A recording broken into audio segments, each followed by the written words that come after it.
to me, the kind of bigger picture is that whole, it's like, I think I've said this on the show before, but I used to, literally one of the first games that I used to play with Lewis's kid, James. I mean, back when he was, like 1.5 to 2 years old, kind of one of the first things he likes to do is play blocks and just like build towers with blocks and then crash them. And that's the whole game, is just like you kind of build up a tower. I still play that game. That's a great game, Dave. It's really the story of Rob's life. But it is such a naked, like, example of what it is to be a man. Just like there's like this struggle between these desires to build and destroy, and he'd love it, and it's a lot of fun because he'd build it up, and then as he's building it, he'd go. My little brother used to do the same thing when he was little. He'd build it up and go, I'm not going to crash it.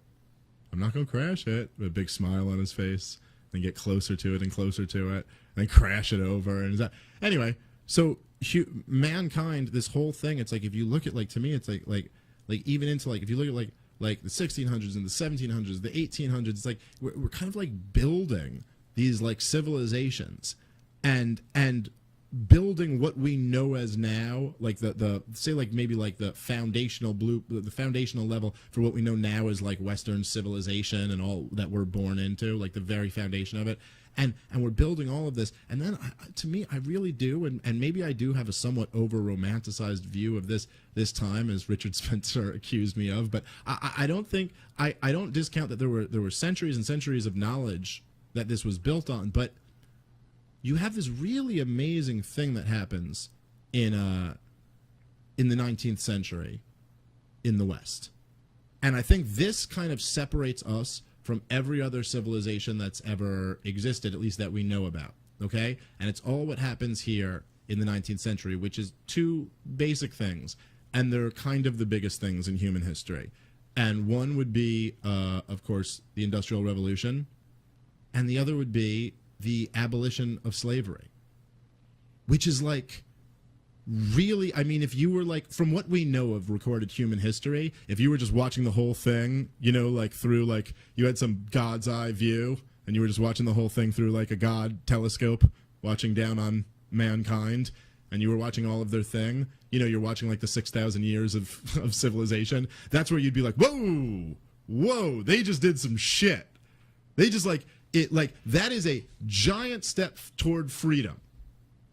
Really, really giant step toward freedom. A libertarian victory, if you want to say, on that level, you really couldn't have imagined, I don't think, before those before that era. So that, just keep that in mind for anyone who tells you, we can't get to the next great level of like liberty or freedom or whatever. But so you basically have this institution of slavery that had dominated, was all throughout the West, is pretty much ended. Pretty much, I mean, universally morally accepted in the West, that it's just wrong. For moral reasons, slavery was kind of ended. At least in public opinion, it was that way. And the Industrial Revolution allows people to start, the standard of living to start improving in a way that no one before had ever seen. And this is what allows us to kind of build. I know when the left looks back at this time period, they always love to demonize it. It's like, oh, those dirty, the smog in England, and the dirty children working in factories, which is, they're not really comparing it to the children of, 100 years earlier who were just dying on a farm somewhere. Like, it's not. They were living a much better standard of life. But anyway, so you have this, right? And you have this tremendous wealth that's created. And I think just about, like so many things in this time period that I'm talking about, that we, a lot of things we take for granted are really about what we take as modern, kind of the modern Western culture. So not, I always talk about on the show how in America, right?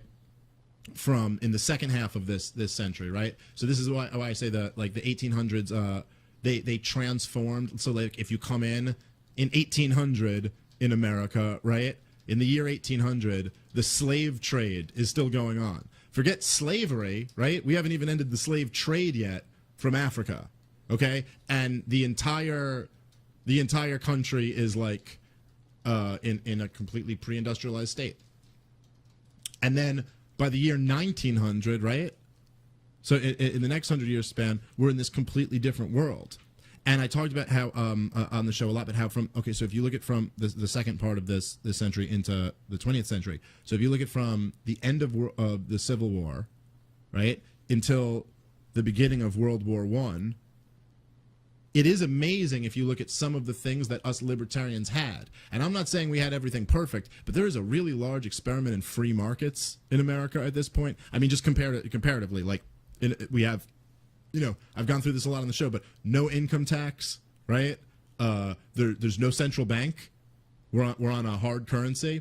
There's the federal government is spending like maybe 2-3% of the national income. Like there's compared to today, basically completely hands off. And what you have is this tremendous rise in the standard of living, and in large part this is happening across Europe too. It's not just here. There's other countries too. I mean, if you look at countries like some of these Scandinavian countries that Bernie Sanders loves to champion, Sweden becomes one of the richest countries in the world because from like 1850 to 1950, they have some of the lowest taxes, the lowest federal regulations, lowest federal spending in the world.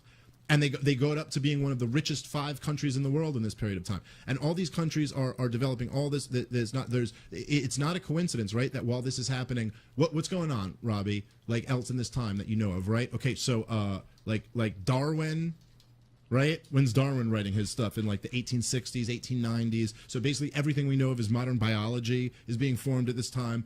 Freud is putting out all of his work at this time. What we know is modern psychology. Just tremendous intellectual advancements. Of course, in terms of economics, like classical economics, this is when so many of the major works are coming out. It's a little after, I think, Adam Smith, but like so many of like the major classical works are coming out. Is an amazing time, right? So this is what you have. You have this experiment in freedom, and it produces more wealth than the world's ever seen.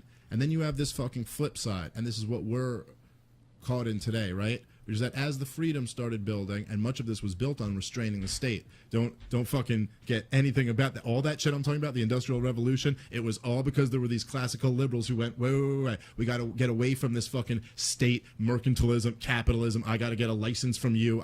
Giving people an experiment in liberty is why we started this whole Industrial Revolution to begin with. And of course, slavery ending is obviously getting rid of a big oppressive government program where, giving people their natural rights and everything in line with libertarianism. And then, of course, this produces more wealth than ever. And then these states are able to suck off that wealth. And then you end up getting the giant modern nation state that you have today. And as that happens, then there's like this beautiful thing. And then the tragedy is then we end up in these 2 world wars where we just destroy everything. I mean, we just fucking destroy all the fucking progress we had made. Just the amount of death and destruction that's led to from this is like, to me, we had this like almost like opportunity to continue to embrace freedom, and instead we went in the other direction, and now we live in this like super modern state that we live in today. And it's a weird. I think to me the wars are the tragedy, and the freedom is the beauty.